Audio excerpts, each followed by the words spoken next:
സ്നേഹപിതാവായ ദൈവമേ, അങ്ങനെ ഞങ്ങളുടെ മധ്യയെ സന്നിഹിതനായിരിക്കുന്നുവെന്ന് ഞങ്ങൾ വിശ്വസിക്കുന്നു. അങ്ങനെ ഞങ്ങൾ ആരാധിക്കുന്നു, അങ്ങനെ ഞങ്ങൾ സ്നേഹിക്കുന്നു. അങ്ങനെ ഞങ്ങൾക്ക് നൽകിയിട്ടുള്ള എല്ലാ അനുഗ്രഹങ്ങൾക്കും ഞങ്ങൾ നന്ദി പറയുന്നു.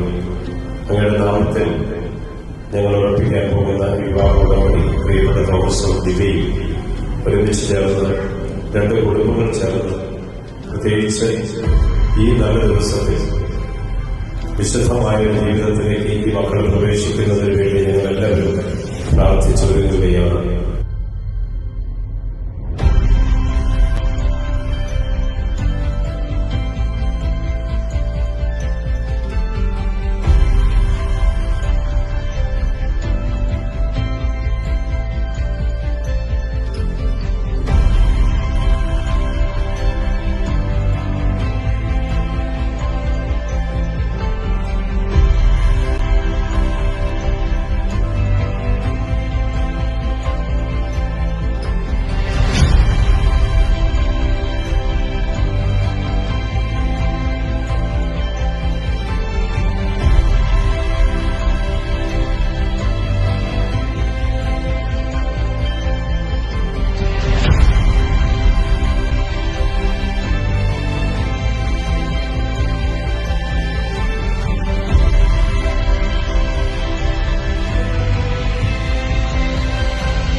മനുഷ്യൻ ഏകനായിരിക്കുന്നൊന്നല്ല, അവന് ചേർത്തുവയെ ഞാൻ നൽകും.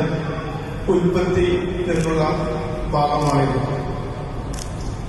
എറണാകുളം അങ്കമാലി അതിരൂപത കാഞ്ഞിപ്പുഴ സെയിന്റ് ജോസഫ് ഇടവക പൂനത്താൻ ഹോൾ മീനമംഗലം പാലായിലുള്ള കാക്കു ഇടവക മുരിങ്ങാമറ്റത്തിൽ ഓയി ലിജി ദമ്പതികൾ മകളും ദൈവത്തിന് മുമ്പിൽ വിശുദ്ധഗ്രന്ഥം സാക്ഷിയാക്കി നടത്തുന്ന വിവാഹ ഉടമ്പടി. ഞങ്ങളുടെ മക്കൾ തോമസ് പോളും ദിവ്യ പോയി തമ്മിലുള്ള വിവാഹത്തിന് പൂർണ്ണസമ്മതമാണെന്ന് ഞങ്ങൾ ഇതിനാൽ വാഗ്ദാനം ചെയ്യുന്നു. ഇവരുടെ മനസ്സമ്മതം 2023 ഏപ്രിൽ മാസം കാക്കോ സെന്റ് ജോസഫ് ദേവാലയത്തിലും വിവാഹം 2023 ഏപ്രിൽ മാസം താന്നിപ്പുഴ സെന്റ് ജോസഫ് ദേവാലയത്തിൽ വെച്ച് നടത്തുവാൻ ഞങ്ങൾ തീരുമാനിച്ചിരിക്കുന്നു. പിതാവായ ദൈവം ഞങ്ങളുടെ ഉടമ്പടി പവിത്രീകരിക്കുകയും തീരുമാനങ്ങളെ ആശീർവദിക്കുകയും ചെയ്യുമാറാകട്ടെ എന്ന് പോൾ തോമസ് പൂലത്താൻ താന്നിപ്പുഴ.